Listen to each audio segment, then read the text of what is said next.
I know a lot of you are patiently waiting for that GPU market to recover. I'm right there with you, but this honestly could still take a while. If you're gaming on integrated graphics, that actually should be holding you over for now. But for those of you that don't have any graphics card at all, this here is actually a very viable option.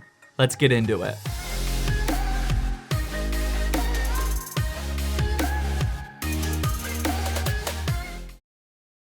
Hey, welcome to Zach's Tech Turf. This here, ladies and gentlemen, is finally a graphics card that's readily available on the market today. Yep, that link in the description will actually take you to a place that doesn't say sold out everywhere, and that's all because miners don't have any demand for this one, but for us gamers, it actually performs pretty decently in 1080p. It even has 4 GB of VRAM, and we'll see soon in the benchmarking section that it can run literally any game that I threw at it, but lately, I've been spending a ton of money on graphics cards for testing in these videos like this one today, so if you don't mind, I'm gonna run another pre-roll ad. Today's video is sponsored by GVG Mall, an online key reseller with our favorite Windows 10 Pro keys. If you're looking to remove that nasty Windows 10 unactivated watermark on your latest gaming PC, head on down to the links in the description. Here you'll find a Windows 10 Pro OEM key for under 17 bucks, but we want it cheaper than that. Select buy now and enter the discount code ZTT18 for an exclusive 18% off discount, which drops the price down to just 13 bucks. Go through the rest of the purchasing options. I'd recommend PayPal, and within a minute or so, you'll get your Windows 10 Pro key. Now on your PC, click start and type in activation and press enter, choose change product key, paste in your new key, and bang, Windows 10 is now activated. This is my personal way of activating my PCs. Check out my purchased order history here, so grab a Windows 10 key for yourself with the link in the description using discount code ZTT18. Alright, so without further ado, this here is the Nvidia Quadro M2000, which was released back in April of 2016, and if you know anything about Quadro GPUs, these were not originally designed for gaming. Instead, this Quadro lineup of graphics cards is aimed at heavy workstation use for employees that need up to 4 screens for more productivity, and it's mainly geared at tasks such as SolidWorks, 3D modeling, programming, and things like that. For specs, the M2000 is rocking 768 CUDA cores, 4 GB of GDDR5 VRAM, and it actually doesn't require any external power from a PSU, which is great for those budget builds. It also has a single slot height, as you can see, and for connectivity, there's 4 DisplayPort 1.2 outputs. Definitely keep that in mind if you only have an HDMI monitor, as you'll need an adapter for this card. But now we have to answer the mega ultimate question: can you use an Nvidia Quadro for gaming? Like I said, these cards were definitely not designed specifically for gaming, but they're still packing GPU processing power so they can at least somewhat run the games, right? The biggest difference in these cards is honestly just the drivers and firmware optimizations for them. You aren't going to get day one drivers for the latest titles, as the drivers for Quadro cards aren't revolved around the latest gaming releases. This means that you're not going to get day one optimizations for each individual game, which is definitely very important for overall performance,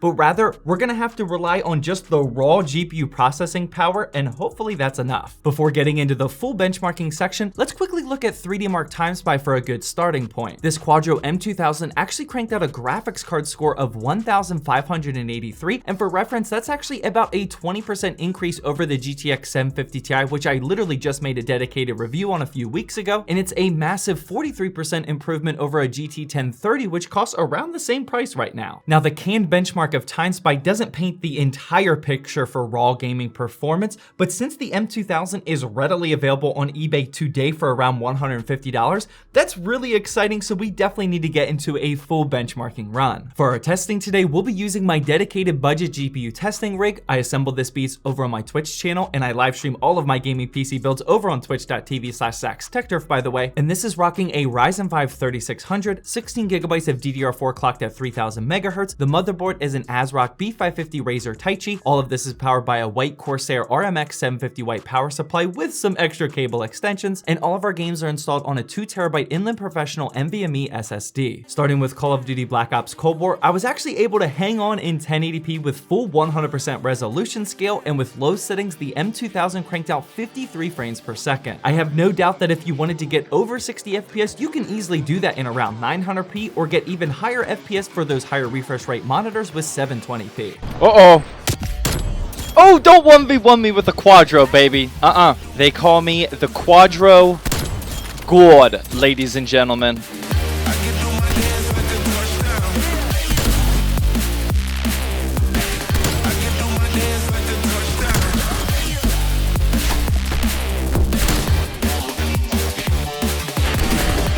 Target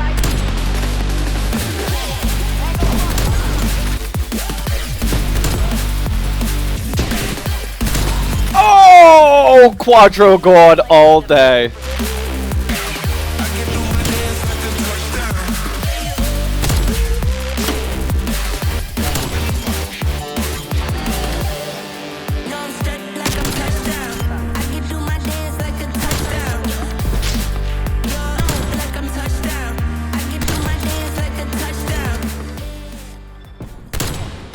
Next up was Rainbow Six Siege, which is definitely a bit easier to run, and using the benchmarking tool in 1080p with low settings, I got 120 FPS. Rogue Company followed up after that, and in 1080p with low settings, including that non-removable 150 FPS cap, it actually got just under that at 147. CSGO was up next, and remember that this one is more of a CPU demanding title, so that'll be much more important than your GPU choice for this one, but still in 1080p with pro settings, I got 203 FPS. Valheim tailed after that, which is definitely no easy to run title, as we all know, and in 1080p with low settings, it got just under that 60 FPS mark with 53. After that, I fired up Gears 5, and using the built-in benchmarking tool in 1080p with low settings, we actually got a bit over 60 FPS, which is fantastic. Next up was Valorant, also a CPU demanding gaming, just like CSGO, and in 1080p with low settings, I got 225 FPS, and remember, you may be pairing this low-end GPU with a decent CPU like the 3600 because you're using it as a temporary placeholder. I understand we're getting these good numbers because of the Ryzen 5, but remember that this is actually a practical example of how people may be using this card here in 2021, as they're just waiting for a 3000 series GPU to come into stock. Next up, we have Borderlands 3, which is definitely more reliant on the GPU, and I actually had to dial the settings down to 900p just to achieve 60 FPS, and we got 65 FPS with very low settings, not too bad yet again. Apex Legends followed up after that, and in 1080p with low settings, this GPU cranked out 75 frames per second. Cyberpunk 2077 was up next, and now I'll admit, you probably shouldn't be playing this game with a Quadro GPU, as in 1080p with low settings, I only got 25 FPS. It was definitely a playable 25 FPS though, as it was somewhat smooth, and if this is the only option that you have, I would actually consider this somewhat playable. And finally, we saved the best for last, which is of course Fortnite, and in 1080p with pro settings, the Ryzen 5 3600 and M2000 managed to get a very impressive 121 FPS average.